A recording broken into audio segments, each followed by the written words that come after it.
buenas tardes, soy Joana Suárez y estas son las noticias de este viernes en Digital. Noticias Telemundo Digital.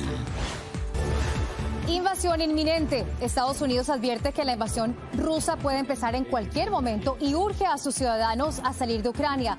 A las puertas del conflicto, Biden y Putin hablarán mañana.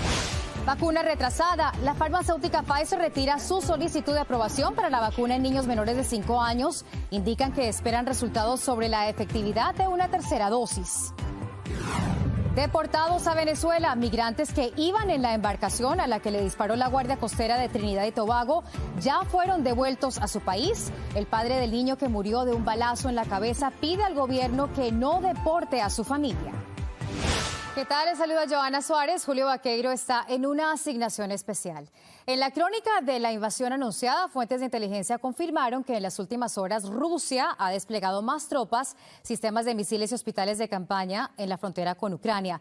El presidente Joe Biden y Vladimir Putin tienen programado una conversación telefónica mañana y esto se da mientras el gobierno emite una advertencia para que los estadounidenses en Ucrania evacúen ante lo que consideran un inminente ataque. Cristina Londoño reporta. La invasión rusa podría empezar en cualquier momento, aún antes de que terminen los Olímpicos de Beijing el 20 de febrero, dijo el asesor de seguridad nacional Jake Sullivan. Citó inteligencia de que Vladimir Putin ha seguido incrementando sus tropas y equipos bélicos en la frontera con Ucrania en las últimas horas. It is likely to begin with aerial bombing and missile attacks that could obviously kill civilians without regard to their nationality. A subsequent ground invasion would involve the onslaught of a massive force. En preparación hoy llegaron a Rumania tropas del segundo contingente de caballería estadounidense. Y esta tarde el Pentágono anunció el despliegue de 3,000 tropas más de infantería hacia Polonia. Dejaron claro que van a apoyar a los países aliados de la OTAN en la zona y que en ninguna circunstancia entrarán a Ucrania a combatir contra Rusia. Ni siquiera para evacuar a estadounidenses, le dijo en exclusiva el presidente Biden a la NBC. That's a world war when Americans and Russians start shooting at one another. We're in a very different world than we've ever been in. Tras una teleconferencia de Biden con aliados esta mañana, el gobierno insiste que hay más unidad que nunca, que están listos a responder con sanciones que destruyan el poderío ruso. Pero críticos de la administración Biden dicen que el solo hecho de que Putin siga avanzando a pesar de las amenazas demuestra una dura realidad. El contexto de la debilidad de Estados Unidos percibida, no solo por Rusia, es la debilidad de Estados Unidos percibida por todos nuestros contrincantes, oponentes y enemigos. Eso incluye Rusia, Irán y China. De lado y lado están de acuerdo en que una invasión rusa de Ucrania sería un reto para el orden mundial. Estamos viendo un peligroso cara a cara entre superpotencias que no se vivía desde la Guerra Fría y una movilización de tropas que tampoco se veía desde la Segunda Guerra Mundial. Cristina, ¿y hay alguna información más concreta sobre cuándo podría ocurrir este ataque? Bueno, un periodista de la cadena PBS NewsHour está citando 3 fuentes del gobierno estadounidense que le dicen que Vladimir Putin ya tomó la decisión de invadir y que ya se lo comunicó a sus tropas en la frontera y que esto podría pasar en cuestión de días. Sin embargo, aquí en la Casa Blanca, el asesor de seguridad nacional Jake Sullivan dijo que no podía confirmar que la decisión de Vladimir Putin ya sea definitiva. Joana. Gracias a Cristina Londoño, directo desde la Casa Blanca.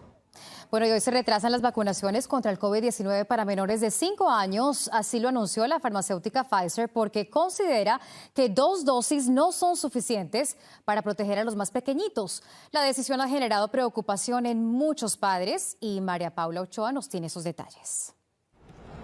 Maribel esperaba poder vacunar a sus pequeños de 3 y 4 años contra el COVID-19 lo más pronto posible. Yo ya tengo la 3ª vacuna. Todos ya estamos vacunados, solamente ellos no. Pero la decepcionó la noticia de que la farmacéutica Pfizer retrasó el proceso para solicitar la aprobación de la Administración de Medicinas y Alimentos, lo mismo que a otros padres. Siento que son los niños que están más expuestos a cualquier tipo de enfermedad, porque comparten sus cositas, sus juguetes, se meten mucho las manos a la boca. Y es que hoy anunciaron que los estudios realizados hasta ahora determinaron que 2 dosis no son suficientes y esperarán los datos de las 3 dosis, ya que siguen creyendo que puede proporcionar un mayor nivel de protección a este grupo. Está bien que tenemos que esperar un poquito más para ver más resultados para que lo estudien mejor. Para muchos doctores, el retraso en las vacunas representa un puntapié en el control del coronavirus, especialmente en este momento cuando el declive de contagios por la variante Omicron ha llevado a varios estados a eliminar el uso de mascarillas, entre otros protocolos. Si no vacunamos a estos niños, siempre van a ser susceptibles, siempre va a haber una población donde pueda correr el virus, donde pueda cambiar y puede surgir otro variante. Sobre todo porque durante la reciente ola de contagios fueron los niños los que se llevaron la peor parte. Sabemos que los niños se pueden infectar seriamente, pueden terminar en el hospital y hasta se pueden morir del COVID-19. Precisamente lo que teme Maribel. Esto no va a parar, los niños se siguen infectando. María Paula Ochoa, Noticias, Telemundo. ¿Vacunarse contra el coronavirus o quedarse sin empleo? A eso se enfrentan hoy los trabajadores de Nueva York al vencer el plazo que dio la ciudad para que cumplan con el mandato de vacunación. Unos 3,000 serían despedidos y hoy, una vez más, se hicieron escuchar. Carla Amezola nos tiene todas las voces de esta polémica. Hasta en el último día que tenían para vacunarse y no perder su empleo, trabajadores de la ciudad de Nueva York, como las maestras Carmen Rivera y Sara, protestaron contra el mandato. Fue decisión de ellos, ¿no?, de vacunarse. Entonces, si nosotros no queremos, ¿por qué no podemos trabajar? Y justicia para los niños que pierden educación de calidad. Maestros, policías, bomberos, empleados de sanidad y otros que conforman un total de 3,000 enfrentan despidos hoy, mientras 9,000 continúan en el limbo con exenciones médicas y religiosas que aún se analizan. La gente tiene la libertad de trabajar donde quieran, pero no necesariamente pueden poner en peligro a otras personas. Desde que se anunció la medida en octubre bajo la pasada administración local, un 95% de los 370,000 trabajadores municipales han recibido al menos una dosis de la vacuna. It's not about termination, it's about vaccination. El actual alcalde, Eric Adams, siguió la directriz y ahora dijo que no los está despidiendo, sino que ellos están renunciando al elegir no cumplir con el mandato. A esta manifestación se unieron padres de familia que piden que se levante el mandato de mascarillas en las escuelas luego de que esta semana la gobernadora terminara con esta restricción en los lugares públicos. En todo el estado, la obligatoriedad de las mascarillas en negocios y la vacunación para entrar a espacios cerrados quedaron anuladas. Sin embargo, la ciudad de Nueva York mantiene la regla de mostrar prueba de vacunación y ahora representa el ejemplo más drástico de la nación, con la reducción de la fuerza laboral ligada al requisito de vacunas. El sindicato de bomberos le surgió inmunizarse antes de la medianoche, cuando finaliza el plazo para todos, porque de lo contrario podrían no recuperar su puesto actual. En Nueva York, Carla Amezola, Noticias Telemundo. Casi todos los migrantes en el bote atacado a tiros cerca de Trinidad y Tobago ya fueron deportados. Rogelio Morattagle viajó hasta allá y habló con el papá del bebé que murió baleado. Él pide que los responsables respondan. Sin embargo, las autoridades justifican los disparos de la Guardia Costera. Veamos. Deportados a Venezuela. Ese fue el destino de los migrantes que viajaban en la embarcación a la que disparó la Guardia Costera de Trinidad y Tobago. Aló, mami, él dice, mira, nosotros nos deportaron esta mañana a las 4 de la mañana, estamos aquí casi cerca de William, ya estamos aquí en Venezuela. En esta foto, otra señora acompaña a la mamá del niño de 1 año que murió por un disparo en la cabeza. Ella con sus 5 hijos fue deportada. La Guardia Costera Trinitaria informó que de las 39 personas que intentaron ingresar ilegalmente a su territorio el 6 de febrero, 35 fueron devueltas a Venezuela. Para el primer ministro, la decisión fue correcta y dice que no está de acuerdo en que llamen asesinos a quienes abrieron fuego contra la embarcación. El papá de Joe Elvis tiene una opinión muy diferente. Que me lo fueran a matar, nunca pensé eso.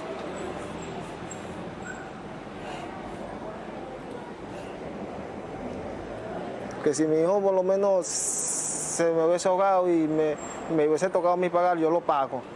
¿Entiendes? Me tomo mi responsabilidad, pero esta responsabilidad tiene que asumir Trinidad, porque no me los apresaron. Si no, lo que hicieron fue matarme a mi hijo. Por eso espera que les permitan permanecer en Trinidad y Tobago. Sí, porque Venezuela está más difícil que acá. Aquí no es que uno vive la vida demasiado, pero se consigue algo para uno estar un poquito mejor que en Venezuela. Pues. Dana, su hija de 2 años, le da fuerza en estos momentos. Esta es la máquina de mi corazón. porque su esposa continúa hospitalizada, fuera de peligro con una herida de bala. En este hospital se encuentra ingresada Darielvis Sarabia, 22 años, la mamá de los niños. Ella será sometida a una intervención quirúrgica porque debido al balazo que recibió en el hombro tiene una fractura en un hueso. Su familia en Venezuela aún no da crédito a lo que sucedió.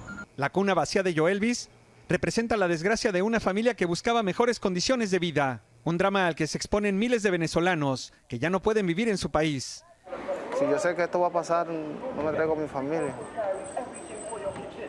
Los dejo por allá, ¿entiendes? En Puerto España, Trinidad y Tobago, Rogelio Moratagle, Noticias Telemundo. Una historia desgarradora. Y continúa la polémica por los comentarios del gobernador de Florida, Ron DeSantis, quien dijo que comparar a los menores migrantes no acompañados con los niños cubanos de la Operación Pedro Pan era repugnante. Él intenta eliminar los recursos para los albergues que acogen a estos menores.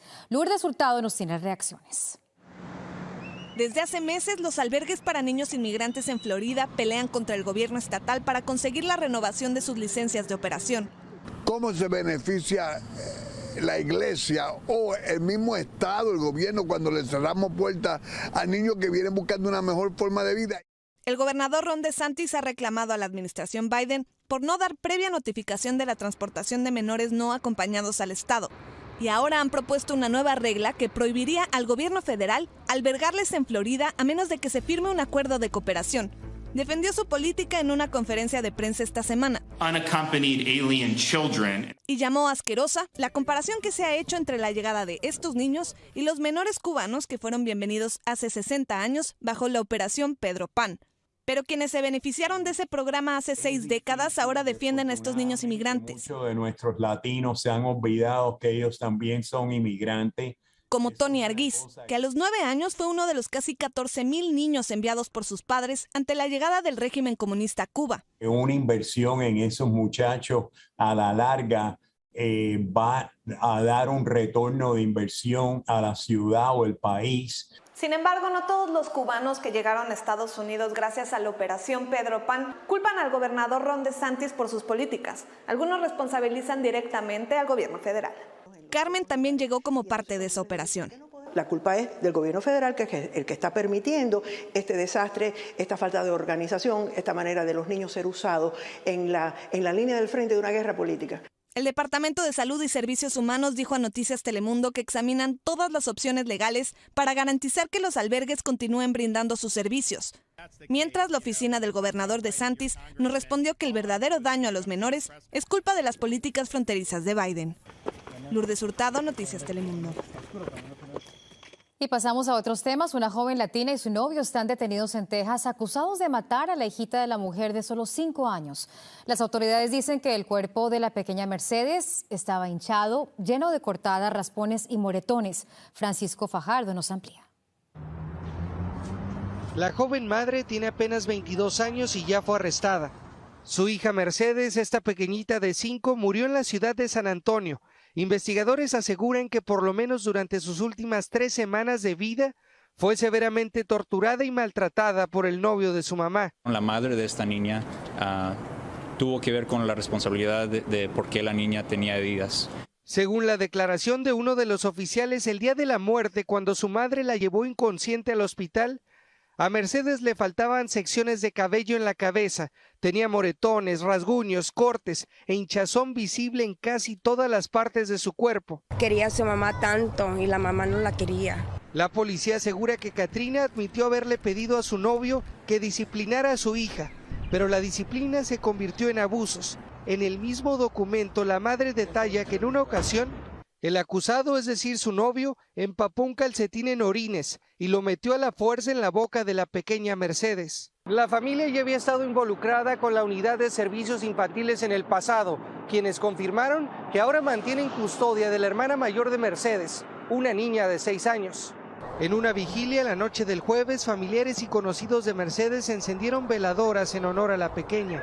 Le gustaba irse con sus primos, con sus primas, con tía, con la abuela, con su papá, llena de vida. Ruiz, quien también está arrestado, enfrenta junto a Katrina cargos de lesión a un niño, cargos que podrían ser más graves mientras la investigación continúa. Francisco Fajardo, Noticias Telemundo. 5 oficiales de la policía de Phoenix fueron heridos de bala y otros 4 resultaron lesionados por las esquirlas esta madrugada. Ocurrió cuando oficiales respondieron a reportes de una mujer baleada en una vivienda. El primer agente que llegó fue emboscado por un sujeto que le disparó en varias ocasiones. Poco después, otro hombre salió de la casa con un bebé en un asiento, lo dejó en el piso.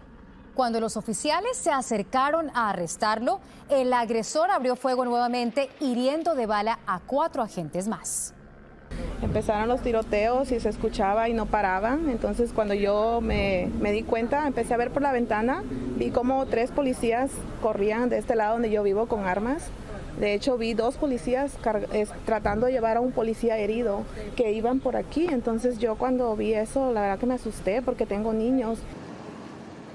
Horas después, los oficiales ingresaron a la vivienda y hallaron al hombre muerto. La mujer fue llevada al hospital en donde falleció. El bebito salió ileso. Mataron a otro periodista en México. Es el 6º en lo que va del año. Eber López era el director de un portal de noticias en Oaxaca. Hoy, después de referirse al caso, el presidente López Obrador compartió información que tiene a muchos acusándolo de insensible a la violencia contra los periodistas. Raúl Torres nos explica. Gracias. Estaba feliz. Ese día de octubre le regalaron una computadora a Eber López. Nos está cumpliendo. La noche de este jueves fue asesinado. Le dispararon en el pecho antes de que subiera a su auto. Eber López era director del portal Noticias Web en Salina Cruz, Oaxaca. Que pues ya no hay esa libertad con la que uno puede realizar su trabajo.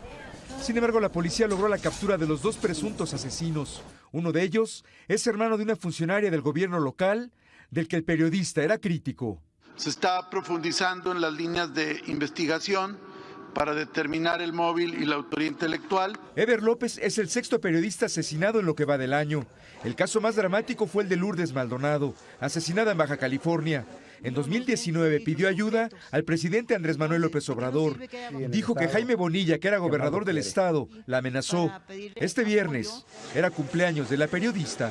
Casi 30 periodistas han sido asesinados en los 3 años del actual gobierno, pero ahora algunos no reciben ataques de criminales, sino del propio gobierno. Este viernes, en un hecho inédito, en su conferencia de la mañana, el presidente reveló el salario del periodista Carlos Loret, crítico de su gobierno. Que me da hasta pena. Si lo comparamos, gana más que yo. Loret publicó que José Ramón, hijo de López Obrador, vivía en una mansión en Texas. El dueño era director de una empresa que recibió contratos millonarios de Petróleos Mexicanos. Que quiere usar todo el peso del Estado, todo su inmenso poder, para atacar a un periodista. Y mientras tanto, muchos periodistas trabajan bajo el acecho de los asesinos. En México, Raúl Torres, Noticias Telemundo.